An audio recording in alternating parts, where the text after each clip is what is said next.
Ingatlah ya Tuhan, apa yang terjadi atas kami. Pandanglah dan lihatlah akan kehinaan kami. Milik pusaka kami beralih kepada orang lain, rumah-rumah kami kepada orang asing.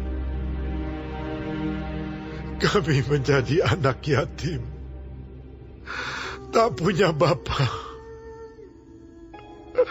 dan ibu kami seperti janda. Air kami minum dengan membayar. Kami mendapat kayu dengan bayaran. Kami dikejar dekat-dekat. Kami lelah. Bagi kami tak ada istirahat.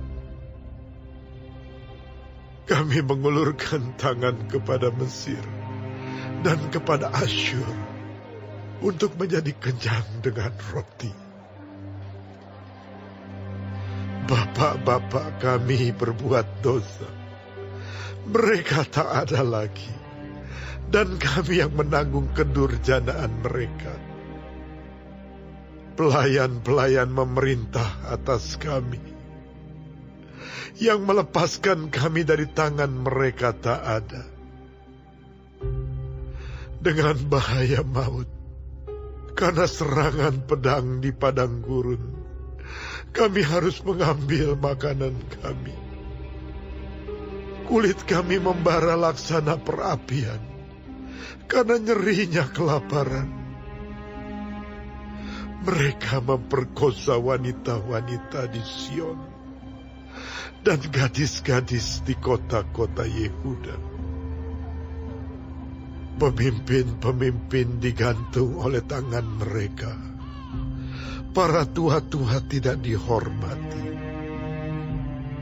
Pemuda-pemuda harus memikul batu kilangan. Anak-anak terjatuh karena beratnya pikulan kayu. Para tua-tua tidak berkumpul lagi di pintu gerbang. Para teruna berhenti main kecapi. Lenyaplah kegirangan hati kami. Tari-tarian kami berubah menjadi perkabungan. Mahkota telah jatuh dari kepala kami. Wahai kami, karena kami telah berbuat dosa. Karena inilah hati kami sakit. Karena inilah mata kami jadi kabur. Karena bukit Sion yang tandus, di mana anjing-anjing hutan berkeliaran. Engkau ya Tuhan, bertakhta selama-lamanya. Takhtamu tetap dari masa ke masa. Mengapa engkau melupakan kami selama-lamanya? Meninggalkan kami demikian lama. Bawalah kami kembali kepadamu ya Tuhan. Maka kami akan kembali. Baharuilah hari-hari kami seperti dahulu kala. Atau apa engkau sudah membuang kami sama sekali? Sangat murkakah engkau terhadap kami?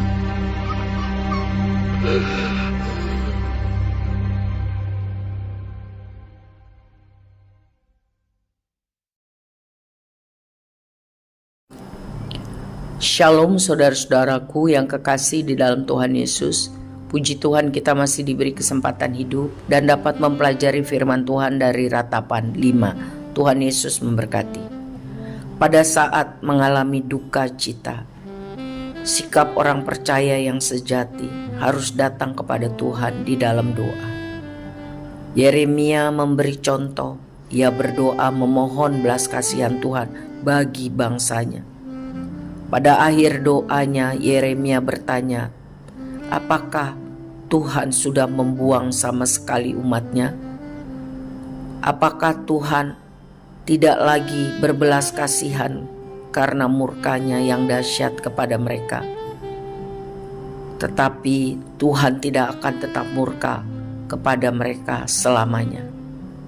Engkau tidak bertahan dalam murka untuk seterusnya, melainkan berkenan kepada kasih setia.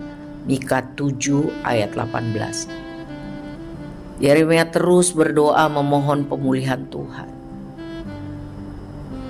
Inilah tugasnya selama hidup, yaitu memperingatkan bangsanya untuk bertobat dan mendoakan agar Tuhan berbelas kasihan dan memulihkan bangsanya.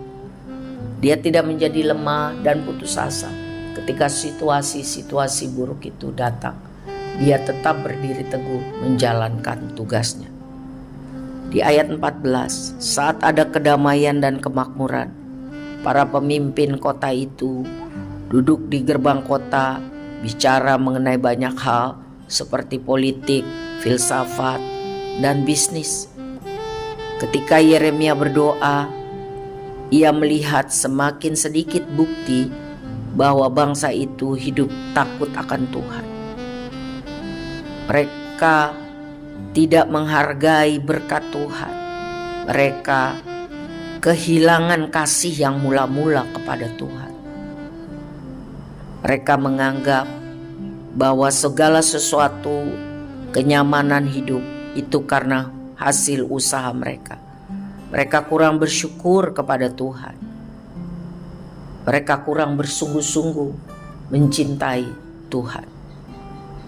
Sebuah panggilan mulia untuk hidup bertobat dicemooh oleh bangsa itu.